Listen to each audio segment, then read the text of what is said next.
Bom dia, meus irmãos. Saúdo a igreja com a graça e a paz do nosso Senhor Jesus Cristo. Glória a Deus. Meus irmãos, é muito maravilhoso, né, estarmos aqui reunidos na presença do Senhor, louvando e adorando a Deus, não é isso? Nós estamos aqui desde as 10 horas fazendo isso, louvando a Deus em união, orando, né? É tão bom nós entoarmos louvores e agradecer aquilo que Deus tem feito por nós e nós estarmos aqui reunidos, é muito bom. Eu quero encorajar você, caso você se sinta encorajado, a chegar um pouco mais cedo no domingo, antes das 10 horas, para nós nos reunirmos e podermos bater aquele papo, né, conversar um pouco mais e depois nós estarmos aqui reunidos para adorarmos ao nosso Senhor Jesus. Então, a partir do próximo domingo, vocês estão convocados ou intimados, convidados a chegar um pouco mais cedo. Muito obrigado por estarmos aqui, né? Muito obrigado porque vocês estão aqui. Eu quero dar boas-vindas a você que está aqui, a você que está nos assistindo através das redes sociais e você também que é nosso convidado, seja muito bem-vindo. Nós vamos abrir as nossas Bíblias em João 19, do verso 28 ao verso 30.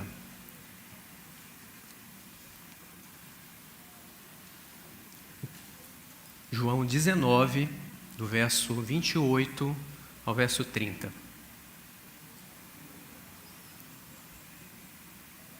Eu vou ler na versão NVI, mas você pode acompanhar na sua Bíblia, né? Fique à vontade. Ou também aqui no telão, se der para ler. Eu tenho dificuldade de ler, porque a gente depois dos 40 fica meio cego, né? Precisa de óculos. Mas vamos lá. Todo mundo? João 19? Muito bem. Vamos ler com reverência. Mais tarde, sabendo então que tudo estava concluído, para que a Escritura se cumprisse, Jesus disse: tenho sede. Estava ali uma vasilha cheia de vinagre. Então embeberam uma esponja nela, colocaram a esponja na ponta de um caniço de sopo e ergueram até os lábios do Senhor Jesus. Tendo provado, Jesus disse: está consumado. Com isto, curvou a cabeça e entregou o seu espírito. Vamos orar mais uma vez? Senhor nosso Deus, eis aqui a Tua palavra, eis aqui o Teu povo, Senhor. Nos instrui com a Tua palavra, Pai. Nós temos tentado seguir a Tua palavra, Pai. Amamos a Tua palavra e queremos ser instruídos pelo Teu Espírito Santo. Nos diz, Senhor Deus, aquilo que o Senhor veio aqui para nos falar, mas em primeiro lugar estamos aqui para te cultuar, porque tu és o nosso Senhor. Que teu Espírito Santo esteja conosco, abençoa a tua igreja, Senhor. É o que te pedimos desde já, em nome de Jesus. Amém. Meus irmãos, nós estamos trabalhando essa série natalina intitulada Da Manjedoura à Cruz, Presente da Salvação. Essa série já nos trouxe algumas reflexões. Aprendemos detalhes sobre a gravidez de Maria e o nascimento de Jesus. O texto de Lucas, ele destaca a humildade e o sacrifício de Cristo desde o início da sua vida terrena. Jesus, o Rei dos Reis, o Senhor dos Senhores, aquele que é Deus, ele nasceu num berço simples, numa casa simples. Ele não nasceu num berço de ouro, ele não nasceu num palácio, ele nasceu num lugar onde colocaram ele numa manjedoura. Isso já identifica a obra de Jesus, ou já tem a identificação de Jesus com aquelas pessoas mais simples e a rejeição de qualquer glória terrena ou conforto desse mundo. João 1, 14 a 18, nós também vimos aqui, nós refletimos sobre a encarnação de Jesus Cristo, o Verbo de Deus, aquele que estava no princípio com Deus e é Deus. Ele se fez carne e habitou entre nós, revelando a glória do Pai, cheia de graça e cheia de verdade. Estamos diante de um Deus todo-poderoso, Criador de todas as coisas, que se humilhou e se limitou a ser um ser humano, igual a nós, nascendo como homem. Jesus, na plenitude da graça, substituiu a lei de Moisés e revela o caráter de Deus de uma forma incomparável. Jesus nos apresenta a graça abundante, o amor de Deus em ação, Jesus nos apresenta o Deus invisível através de um Deus humano, igual a nós, permitindo que por meio do Filho unigênito de Deus, nós conhecêssemos esse Pai maravilhoso e que nos ama. E domingo passado, o texto de João 6, 56, 58, Edinaldo destacou o pão do céu sendo sobrenatural. A cruz e a manjedoura estavam vazias, mas o trono de Deus nunca esteve vazio. O pão da vida é Jesus Cristo, o Filho de Deus vivo que desceu dos céus, e somente nós nos alimentando dessa verdade é que teremos a vida eterna. E hoje, meus irmãos, nós vamos falar sobre um dos momentos mais profundos do Evangelho. Os últimos instantes de Jesus na cruz. Esse texto está conectado da manjedoura à cruz, destacando o cumprimento do plano redentor de Deus, executando perfeitamente e executado perfeitamente por Jesus Cristo naquela cruz. O nosso tema dessa manhã, está consumado, ou tetelestai. A gente vai aprender uma palavra nova hoje, o significado dela. Essa palavra é grega, uma palavra que significa duas palavras em português, está consumado. E os nossos pontos são esses 3 pontos aqui, para a gente poder entender um pouco melhor sobre a pregação. A plenitude de Cristo, da missão de Cristo, verso 28, a parte A. O sacrifício que sacia, verso 28b a 29. E a vitória definitiva, verso 30. E como pano de fundo, só para não fugir da regra, eu vou chamar a memória de vocês aquele filme da Paixão de Cristo, de Mel Gibson, 2004. E nós vamos ver... vamos entender que aquele momento que Jesus está na cruz é justamente aquele momento que nós vemos Jesus entre dois marginais, entre duas pessoas, como o texto de João fala. Esse filme, meus irmãos, ele traz umas emoções muito interessantes. Ele nos traz tristeza, nos traz dor. Nós vemos aqueles soldados batendo em Jesus e provavelmente foi daquele jeito ou até pior, né? Nos dá raiva dos sumos sacerdotes, nos dá raiva dos soldados. Esse texto que nós vamos meditar, ele nos leva diretamente para aquela cena em que Jesus está entre os 2 ladrões. Está todo mundo comigo? Quem assistiu aquele filme? Bastante gente, legal. Quem não assistiu, meus irmãos, eu recomendo. Mas é bem forte, muito forte. Bom, e nós então vamos começar aqui com a plenitude da missão de Cristo, né? João 19, 28, a parte A. O texto diz assim, mais tarde, sabendo então que tudo estava concluído. Mais tarde, a NVI traz a tradução da palavra meta em grego, mais tarde, mas na sua Bíblia talvez esteja depois. E aí, como eu sempre faço, a gente pergunta, mais tarde, depois de quê? Né? Então, sabemos que muitas coisas já haviam acontecido até naquele momento que Jesus está na cruz. Se a gente voltar um pouquinho no texto, eu vou pedir para vocês manterem a Bíblia de vocês aberta, que nós vamos trabalhar vários textos hoje. E como o Edinaldo falou semana passada, que os adolescentes estavam anotando, anotem. Hoje tem muito texto, a gente vai trabalhar muitas informações. Então, no verso 17, nós já temos aqui Jesus carregando a própria cruz até o Calvário. Aquele instrumento, meus irmãos, que seria um instrumento temido de tortura, de execução, torna-se o símbolo da redenção, o símbolo de vitória do cristianismo, o símbolo do cristianismo. Temos no verso 18, Jesus sendo crucificado junto com outros 2 homens. Embora esse texto de João não fale que eles eram malfeitores, que eles eram marginais, o texto de Mateus 27 e 38 deixa isso claro, né? Que eles eram criminosos. João cita que a cruz de Jesus fora colocada no centro dos 2, uma posição que simbolizava, aos olhos daqueles que o acusaram, que ele é considerado um dos maiores criminosos, o mais criminoso dos 3. Jesus foi julgado e foi condenado pelo crime de blasfêmia, por declarar somente a verdade. Ele declarar que ele era filho de Deus. Entretanto, meus irmãos, para nós, essa posição central tem um significado muito mais profundo, que supera qualquer entendimento humano daquela época. Jesus, ali no centro daqueles dois ladrões, ele representa o direito de julgar todos os seres humanos, todos nós. A cruz central, que simbolizava a vergonha para aquelas pessoas, para nós tem um significado de redenção, um significado de justiça do reino eterno. O verso 19, nós temos Pilatos, que mandou escrever na cruz de Jesus, Jesus Nazareno, o rei dos judeus. Essa inscrição, nós podemos ver no verso 21, que os sacerdotes não gostaram muito dessa inscrição. Essas palavras elas foram escritas em hebraico, latim e grego. Mas foram escritas dessa forma para que todas as pessoas que passassem ali pudessem ler e entender.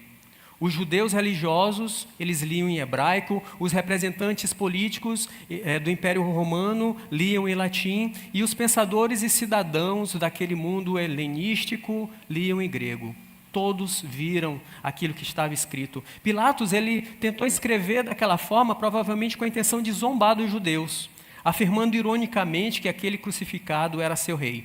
Contudo, meus irmãos, sem perceber, ele escreveu uma das maiores verdades que ele poderia ter escrito. Jesus realmente é o rei dos judeus, mas não apenas dos judeus. Ele é rei de toda a humanidade. Ele é o nosso rei, como nós acabamos de cantar. Ele é o rei. Nós vimos também no verso 23 a 24 que suas vestes foram divididas e foram sorteadas. As vestes de Jesus foram divididas em 4 partes, uma parte para cada soldado, e tiraram a sorte para saber com quem iria ficar a túnica sem costura de Jesus. Isso ocorreu para que uma das profecias fossem cumpridas, a profecia que está lá em Salmo 22:18, que diz: dividiram as minhas roupas entre si e tiraram sortes pelas minhas vestes. Nós vemos também no verso 25 a 27, Jesus se preocupa com a sua mãe e seus discípulos. Os discípulos, eles já tinham abandonado Jesus, com exceção de Pedro e João, durante a audiência perante o sumo sacerdote, e João na cruz. Nós vimos isso no verso 26, que João estava lá. Havia também um grupo de mulheres, incluindo Maria, mãe de Jesus, aos pés da cruz. A gente vê isso no verso 25. Então, Jesus, mesmo cravado na cruz, não perdeu o controle da situação. Nós vamos ver isso. Não perdeu o controle do que estava acontecendo. Jesus, ele se importa com a mãe, se importa com o discípulo, e o texto diz assim: mulher, eis aqui o teu filho. Depois disse ao discípulo: eis aqui a tua mãe. E aí o discípulo recebeu ela em casa como mãe. Podemos observar que mesmo no leito de morte, Jesus Cristo, ele deixou de se importar com ele mesmo. Ele se importava ainda com as pessoas, e nós vamos ver isso mais detalhadamente daqui a pouco. Ele cuida da sua mãe, ele cuida dos discípulos, ele cuida de um ladrão na cruz, e até ele ora por aqueles que o crucificaram. Toda a dor que Jesus estava sentindo, mesmo toda aquela angústia, ele primeiro pensou nas pessoas e depois pensou nele mesmo. E o texto diz: mais tarde, ou depois destas coisas, sabemos então que tudo estava concluído. Observem, meus irmãos, essa expressão, sabendo que tudo estava concluído, nos revela que nada do que aconteceu escapou ao plano soberano de Deus. Guarde essa informação.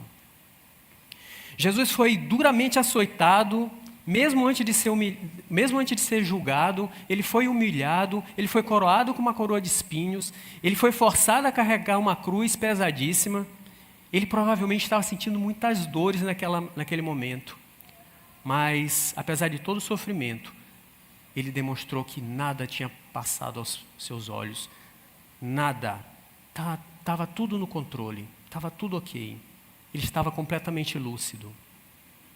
Cada detalhe, desde a manjedoura até a cruz, fazia parte do planejamento minucioso de Deus Pai, cumprido de forma voluntária e perfeita pelo Deus Filho, Jesus Cristo. E mesmo com esses momentos de extrema dor, o que nós ouvimos de sua boca não foram reclamações, nós não ouvimos murmurações, nós não ouvimos maldições. Vou apelar para vocês agora para aquela imagem lá do soldado batendo em Jesus. Se fosse eu, ia dizer, não, acabou a brincadeira. Peraí, morre. Mas Jesus não fez isso. Jesus não fez isso. Ele foi até a cruz, calado. Ele foi até a cruz sem reclamar, sem murmurar, sem diferir nenhuma maldição. Nós vemos isso, Jesus orando pelo perdão daqueles que tinham sacrificado. Lucas registra isso no capítulo 23, 34. Jesus disse, Pai, perdoa-lhes, pois não sabem o que estão fazendo. Ele cuida do ladrão na cruz. Em Lucas 23 registra isso, verso 43. Jesus lhe respondeu, eu lhe garanto, hoje você estará comigo no paraíso. Se tem uma pessoa que nós vamos encontrar no paraíso, essa pessoa vai ser o ladrão da cruz, o da direita. É brincadeira. Sem graça essa piada, deixa para lá. Vamos voltar ao Evangelho. Jesus lhe respondeu, eu lhe garanto que hoje estarás comigo no paraíso. Ele não permitiu que o sofrimento do seu corpo influenciasse a obra grandiosa que ele estava realizando no meio da sua expiação. E nós vamos falar também sobre expiação daqui a pouco. Tudo estava concluído. E aqui, meus irmãos, essa expressão estava concluído dá origem ao nosso tema da nossa pregação dessa manhã, que chama Tetelestai. Mas vamos deixar para falar de Tetelestai daqui a pouco. Jesus sabia que tudo que ele havia feito estava de acordo com a vontade de Deus. E como vimos, não foi Judas quem colocou Jesus na cruz, não foi o sumo sacerdote quem colocou Jesus na cruz, por inveja, não foi ele. Muito menos Pilatos quem colocou Jesus na cruz. Cristo foi para a cruz porque ele mesmo se entregou voluntariamente por nós. Existem, meus irmãos, dezenas de profecias no Antigo Testamento que apontam para a vinda e a vida de Jesus Cristo e o que ele haveria de sofrer, e o que ele haveria de passar. Graças ao testemunho deixado por seus discípulos através dos evangelhos que nós lemos, inspirados pelo Consolador, inspirados pelo Espírito Santo, é que nós temos a certeza que essas profecias se cumpriram. Como, por exemplo, vemos o próprio Jesus Cristo falando sobre o cumprimento das profecias em Lucas 24, de 44 a 47. Jesus estava com seus discípulos e ele mesmo deu testemunho sobre as profecias e a necessidade do cumprimento, inclusive das profecias envolvendo a sua morte e morte de cruz. O texto diz, e disse-lhes, foi isso que eu lhes falei enquanto ainda estava com vocês. Era necessário que se cumprisse tudo ao meu respeito que estava escrito na lei de Moisés, estava escrito nas profecias e estava escrito nos salmos. Então lhes abriu o entendimento para que pudessem compreender as Escrituras. E lhes disse, está escrito que o Cristo haveria de sofrer e ressuscitar dos mortos no terceiro dia. E que em seu nome seria pregado o arrependimento para o perdão dos pecados de todas as nações, começando por Jerusalém. Percebam, meus irmãos, como Jesus tinha pleno conhecimento do plano perfeito de Deus. Ele sabia que ele era o Cordeiro de Deus, que veio ao mundo para ser morto em sacrifício, que ele precisaria passar pela cruz. Meus irmãos, ao refletirmos sobre como tudo foi concluído, como o texto fala, observe como Jesus ele cumpriu cada detalhe de forma minuciosa, incluindo os aspectos do sacrifício do Cordeiro Pascal. Vejam que interessante a relação entre o Cordeiro de Deus e o Cordeiro da Páscoa. Eu trouxe aqui para vocês entenderem isso. O Cordeiro ele deveria ser escolhido para a Páscoa, né? O Cordeiro ele deveria ser escolhido no 10º dia do mês de Nissan, ou seja, mais ou menos entre março e abril, e deveria ser sem defeito. Isso está escrito em Êxodo 12, de 3 a 5. Ele seria mantido até o 14º dia, quando ele seria sacrificado. Jesus Cristo, Ele foi identificado como Cordeiro de Deus, que tira o pecado do mundo. Isso está escrito em João 1,29. Ele era perfeito e sem pecado. Isso está escrito em 1 Pedro 1,19. No 10º dia de Nissan, Jesus entrou em Jerusalém na chamada entrada triunfal. João retrata isso no capítulo 12, de 12 a 15, sendo apresentado ao público, sendo apresentado ao povo. Vejam, o Cordeiro deveria ser examinado. O cordeiro, ele era observado durante 4 dias para garantir que não havia nenhum defeito. Isso está lá em Êxodo 12, de 5 a 6. Após a entrada triunfal, meus irmãos, Jesus foi examinado pelos líderes religiosos e autoridades. Durante esses dias ele foi questionado, ele foi testado, tentaram fazer pegadinhas com ele, mas não encontraram culpa alguma nele. Isso está registrado em Mateus 22, de 15 a 46 e Lucas, de 23 a 4. Lucas 23, verso 4. E ainda, Pilatos declarou ele de inocente. O texto diz lá em Lucas 23, 4, não encontro nesse homem motivo algum para condená-lo. Ele foi examinado e ele era sem defeito. Terceiro ponto, o cordeiro deveria ser sacrificado. O cordeiro era sacrificado no 14º dia de Nissan, no período da tarde, entre as 3 e as 5 horas, e o seu sangue serviria como um sinal de proteção. Isso está em Êxodo 12, de 6 a 7. Jesus foi crucificado no 14º dia de Nissan, morreu às 3 horas, mais ou menos a hora 9, como diz o texto, e mesmo no horário, o mesmo horário que os cordeiros pascais eram sacrificados. Isso está registrado em Marcos 15, de 34 a 37. Assim como o sangue do cordeiro, meus irmãos, protegia as famílias israelitas, o sangue de Jesus nos protege do juízo eterno. Os ossos do cordeiro não deveriam ser quebrados. Nenhum osso do cordeiro deveria ser quebrado. Isso está em Êxodo 12, 46. Jesus Cristo também não quebrou nenhum osso. O texto diz em João 19, 32 a 36, que quando os soldados buscaram quebrar as pernas dos ladrões na cruz, Jesus já tinha sido morto e não quebraram nenhum osso dele. Quinto ponto, consumo e aliança. O cordeiro deveria ser comido à noite e o povo de Israel deveria lembrar-se da libertação do Egito. Está em Êxodo 12, de 8 a 14. Antes da sua crucificação, antes do sacrifício, Jesus instituiu a ceia do Senhor. Durante a celebração da Páscoa, dizendo que o seu corpo seria entregue e o seu sangue seria derramado como sinal de uma nova aliança. Isso está em Lucas 22, 19 a 20. A ceia agora é um memorial para a nossa libertação espiritual. Vejam como Jesus Cristo cumpriu perfeitamente até mesmo o ritual da Páscoa com a sua morte, sabendo então que tudo estava concluído. E aí nós entramos no segundo ponto. Para que a Escritura se cumprisse, e nós já estamos vendo isso, como tudo está se cumprindo, Jesus disse, tenho sede. Verso 29, estava ali ainda uma vasilha cheia de vinagre, então embeberam uma esponja nela, colocaram a esponja na ponta de um caniço de sopo e ergueram até os lábios de Jesus. Meus irmãos, vocês conseguem entender essa expressão, tenho sede? Pensem um pouquinho. Jesus Cristo falando, tenho sede. Aquele que disse, haja e houve. Aquele que estava no princípio com Deus e era Deus. Aquele que é a fonte de água viva. A rocha que faz jorrar água vivificadora. Aquele que promete que dá água espiritual, que sacia a sede de nossa alma.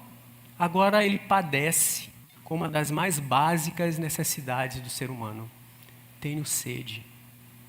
Então, meditando sobre esse texto, nós podemos imaginar que João deixa registrado essa informação, pelo menos por 2 motivos. Primeiro, para mostrar a humanidade de Jesus. Tenho sede mostra a realidade humana do sofrimento de Jesus. Ele é homem. Sabe, após a morte de Jesus e sua ressurreição, algumas pessoas acreditaram que Jesus não era humano. E houve uma heresia chamada docentismo, de doquel, que significa parecer ou aparecer. Ou seja, essas pessoas achavam que Jesus parecia homem, mas ele não era homem. Clóvis até comentou isso na pregação dele, né? Que eles achavam que ele era um espírito celeste que apareceu aqui na terra. Mas, meus irmãos, nós vimos, nós lemos, nós conhecemos as Escrituras e nós sabemos que isso não é verdade. Textos como esse que ficaram registrados, como o verso 28 que acabamos de ver, que Jesus diz que ele teve sede, ou Mateus 4:2 que fala que Jesus teve fome. O texto diz assim: e depois de jejuar 40 dias e 40 noites, ele teve fome. João 4:6 que diz que Jesus teve cansaço. O texto diz: ali ficava o poço de Jacó, Jesus, cansado de viagem, sentou-se à beira do poço. Hebreus 4:15 nos diz que o nosso sumo sacerdote entende a nossa fraqueza porque ele enfrentou as mesmas dificuldades que nós.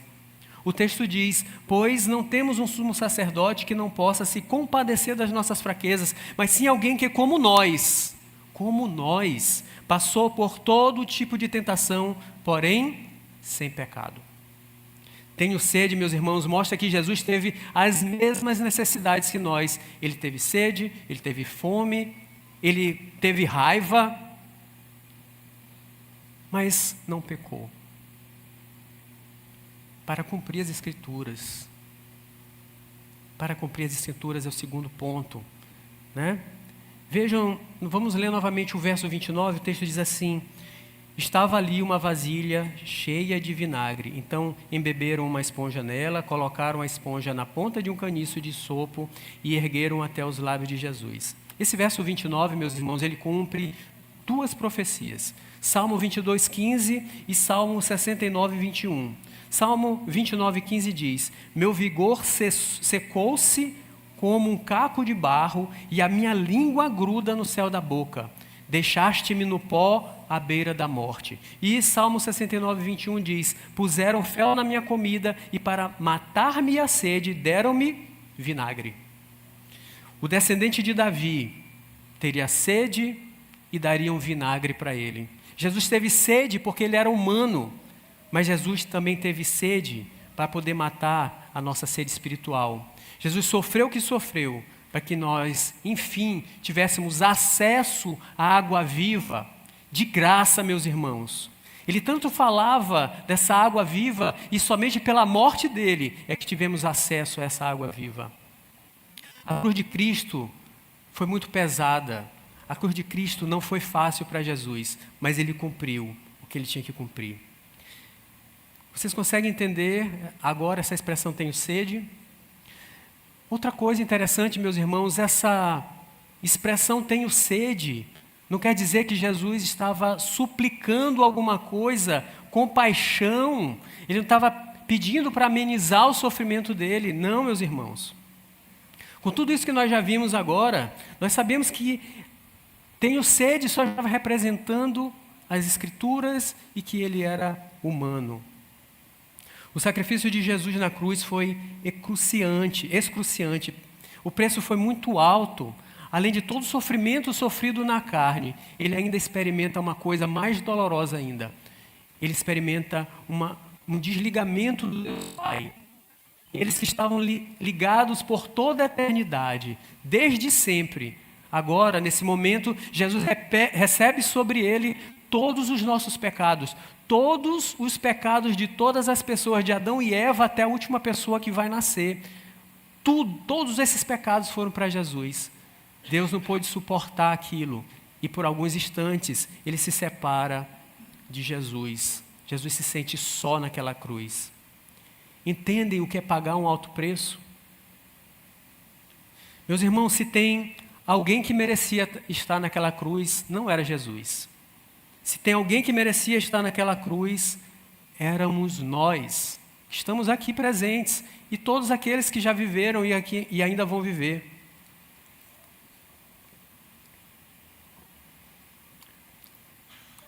Quando começamos a pregação, eu falei para vocês lembrarem do filme da Paixão de Cristo.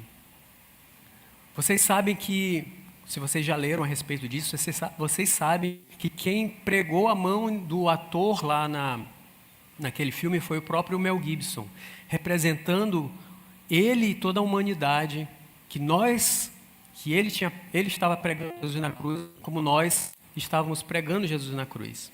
Fomos nós, meus irmãos, que pregamos Jesus naquela cruz. Entendem por que Jesus é o nosso Salvador? Vocês entendem isso? As Escrituras, elas precisavam se cumprir. E Jesus cumpre todo o seu papel como Cordeiro de Deus, submisso à vontade de Deus. O castigo, a sede, as humilhações, tudo que foi suportado por Jesus, não foi porque ele não tinha poder para sair daquela situação. Muito pelo contrário, ele tinha poder para sair daquela situação. Ele suportou tudo isso para se cumprir a vontade de Deus, para nos salvar, porque Deus ama cada um de nós. Deus ama você, Deus ama você, Deus ama vocês, Deus nos ama. Foi por isso, o próprio João, ele fala desse amor incondicional. Ele escreve lá em João 3,16, o texto que nós sabemos de cor, porque Deus amou o mundo de tal maneira que deu seu Filho unigênito, para que todo aquele que crê nele, crê em Jesus Cristo, não pereça, mas tenha vida eterna. Só por amor, meus irmãos, é que um Deus todo-poderoso se humilharia a ponto de se tornar um de nós e ainda sofrer e morrer para nos salvar. E aí nós entramos então no terceiro ponto, a vitória definitiva. Verso 30 diz: tendo-o provado, Jesus disse, tetelestai. Com isso, curvou a cabeça e entregou o Espírito. Vocês percebem que mesmo esse texto fala que enfatiza a voluntariedade do sacrifício de Cristo. Dá para perceber isso? Vocês conseguem ler isso e perceberem isso? Um texto de Arthur Pink diz que vemos aqui o cumprimento de todas as profecias que foram escritas por Cristo antes que viesse a morrer. O término do seu sofrimento, o objetivo da encarnação alcançado, a realização da expiação, a remissão dos nossos pecados, o cumprimento das exigências da lei, a satisfação da justiça divina, a destruição do poder de Satanás. Meus irmãos, para nós entendermos melhor o que esse texto de Arthur Pink, nós precisamos entender melhor o que significa tetelestai. Então, eu trouxe aqui pelo menos 3 definições simples para a gente poder entender. Missão cumprida, resgate definitivo e posse permanente e definitiva. Missão cumprida. Naquela época de Jesus, quando um pai chegava para o filho e dizia: meu filho, vá capinar uma roça ali. Ele ia capinar aquela roça. Quando ele terminava de fazer aquela obra, aquele trabalho, ele dizia para o pai: pai, eu terminei o trabalho, está terminado o trabalho. Ou ele dizia, em grego, tetelestai. Jesus, ele cumpre a missão dada pelo Pai, de vir ao mundo, habitar entre nós, nos ensinou a sua palavra, não veio para ser servido, mas para servir, curou, ensinou, ressuscitou mortos, deu esperança aos desesperados, cumpriu toda a lei por nós, tomou nosso lugar, sofreu, morreu, levando sobre si a cruz e todos os pecados de todos nós. Quando ele olha do alto daquela cruz, ele diz, tetelestai, Pai, minha missão aqui está terminada. Segundo, o resgate definitivo. Quando alguém que devia um banco e queria saldar sua dívida completamente, quando ele pagava isso, era carimbado na promissória a palavra tetelestai, em grego. Ou seja, está pago. Quando Cristo foi pregado naquela cruz, ele carimbou definitivamente a nossa dívida, cancelando aquilo que era contra nós. Jesus pagou um preço por completo, quitando totalmente o débito que nós, imperfeitos, jamais poderíamos fazer. Nós nunca poderíamos cumprir a lei de Deus, a lei perfeita de Deus. Nunca, em nenhum momento. Somente alguém que é perfeito poderia fazer isso por nós. Cristo morreu e derramou todo o seu sangue precioso, para nos justificar. Agora não há mais condenação para aqueles que estão em Cristo Jesus. Estamos perdoados, libertos e justificados. Pela graça de Jesus, nós temos acesso ao Deus Todo-Poderoso, ao trono de Deus, com confiança. Ele saldou a nossa dívida. Tetelestai, está consumado, a dívida está paga. Em terceiro lugar, nós temos a posse permanente e definitiva. Quando uma pessoa comprava um imóvel, após ele pagar totalmente aquele imóvel, ele recebia uma escritura dizendo Tetelestai, informando que aquele documento estava falando que aquele terreno estava completamente pago. Era um documento definitivo. Meus irmãos, com um grito de vitória lá na cruz, ele nos entregou esse certificado, a garantia, a escritura registrada, chancelada pelo próprio Deus, nos dando posse a uma herança eterna, incorruptível e gloriosa nos céus, tornando-nos co-herdeiros com Cristo. Com a morte de Jesus lá na cruz, meus irmãos, o céu deixou de ser uma possibilidade para ser uma realidade concreta, comprada a alto preço, com o sangue de Cristo. Temos hoje um documento definitivo nas nossas mãos. Nós sabemos que nós vamos morar no céu, graças ao Tetelestai de Cristo. Portanto, meus irmãos, Tetelestai significa missão cumprida, está pago, documento definitivo. O verbo teléu, conjugado no tempo perfeito de Deus, indica uma ação que foi completada no passado com um resultado contínuo e permanente. Jesus Cristo completou, pagou, cumpriu, finalizou perfeitamente sua missão de pagar o preço pelo pecado da humanidade. E ouçam, nada mais precisa ser feito para a nossa salvação. Glória a Deus. Meus irmãos, vejam que interessante a completude da obra de Deus na cruz. Nós falamos ainda há pouco sobre a comparação entre o Cordeiro de Deus e o Cordeiro Pascal. Nós vamos falar então sobre o cumprimento da expiação de Cristo. Se nós fizermos um retrospecto, ou se nós apontarmos para o início da Bíblia, para Gênesis, nós vemos vários textos que falam sobre isso. Podemos ver claramente que tudo foi plenamente cumprido por Deus, em Cristo. Em Gênesis 3:21, Deus providenciou peles de animais para cobrir o homem após a queda. Depois que Adão e Eva pecaram, um animal precisou ser morto para ter peles e provavelmente houve derramamento de sangue para cobrir os pecados de Adão e Eva. Nós vemos Gênesis 22, de 13 a 14, que um cordeiro foi providenciado por Deus para o sacrifício no lugar de Isaque. Essa cena já apontava para esse momento na cruz, onde Deus providenciou o cordeiro dele para que todas as nossas dívidas fossem pagas, para que nossos pecados não existissem mais. Êxodo 12, de 12 a 13, é um texto marcante lá do êxodo dos israelitas. Esse texto nos mostra que os israelitas passavam sangue nos umbrais da porta e das casas para evitar a morte e a seguir terem liberdade do Egito, simbolizando proteção e redenção. Esse texto também aponta para esse sacrifício de Cristo, o Cordeiro de Deus, que derramou seu sangue para que nós possamos ter redenção dos nossos pecados e liberdade. Os sacrifícios do tabernáculo, em toda a época da aliança, que a gente pode ver lá em Levítico, nos mostra a necessidade do homem se chegar a Deus através dos sacrifícios de sangue de animais. Êxodo 25, de 17 a 22, fala sobre o propiciatório, que era a tampa da Arca da Aliança, onde o sangue era aspergido para fazer a expiação dos pecados de Israel. Em comparação com esse sangue, João cita em 1 João 2,2, que o próprio Cristo, ele é a propiciação pelos nossos pecados, e não somente pelos nossos, mas também pelos de todo mundo. Está registrado em 1 João 2,2.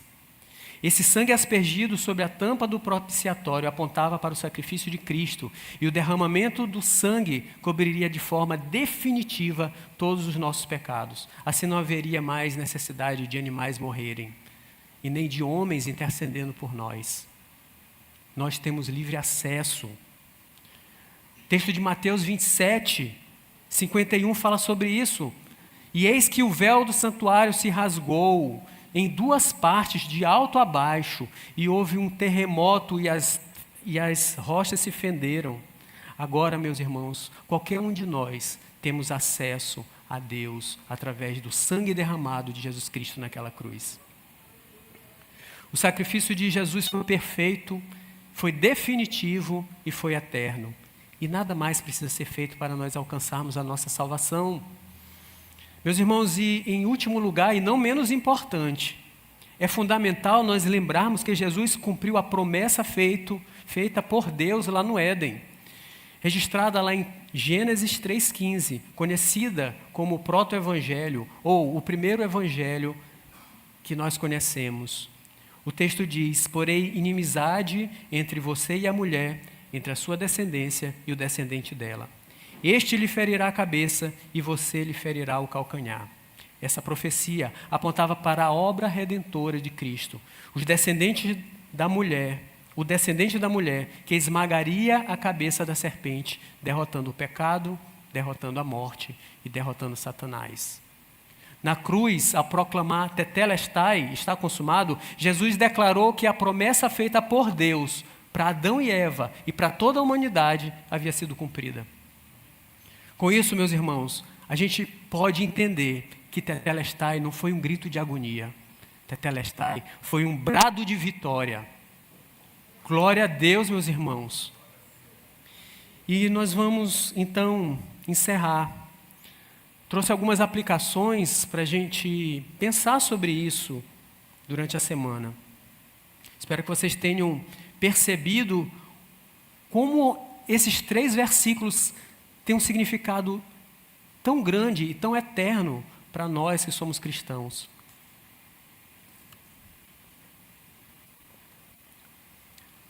Jesus, primeiro, a obra de Cristo é completada e suficiente. É completa e suficiente. Jesus completou tudo o que era necessário para a nossa salvação. Não há nada que nós possamos fazer ou acrescentar, pois Jesus já pagou o preço pelos nossos pecados. Nós somos salvos, meus irmãos, em Cristo Jesus e não precisamos fazer nenhum esforço para isso. Por isso, meus irmãos, vivamos com gratidão. Vivamos amando e observando e lendo e amando as Escrituras. Pois é só assim que a gente pode entender melhor quem Jesus era, quem Deus é em nossas vidas e quem nós somos. Jesus era humano como nós, entregue a todos os nossos sentimentos. E eu digo para vocês e para mim mesmo, que nós precisamos entregar as nossas orações somente para aquele que pode nos entender, aquele que passou por tudo isso, não pecou, o Cordeiro de Deus. Somente Ele pode se compadecer, meus irmãos, das nossas fraquezas. Somente Ele é capaz de nos entender. Somente através das nossas orações é que nós podemos compartilhar o que nós passamos com Deus. E Ele pode nos ajudar a passar por essas situações. Jesus, Ele cumpriu as Escrituras. Meus irmãos, Jesus cumpriu cada detalhe das Escrituras, demonstrando a fidelidade dele ao Pai. E assim como tudo que Deus prometeu foi cumprido por Jesus, precisamos ter certeza que Deus é fiel e justo para cumprir tudo o que Ele nos prometeu. Mesmo quando nós não entendemos o que nós estamos passando, nada vai fugir do controle de Deus. A soberania de Deus no plano redentor.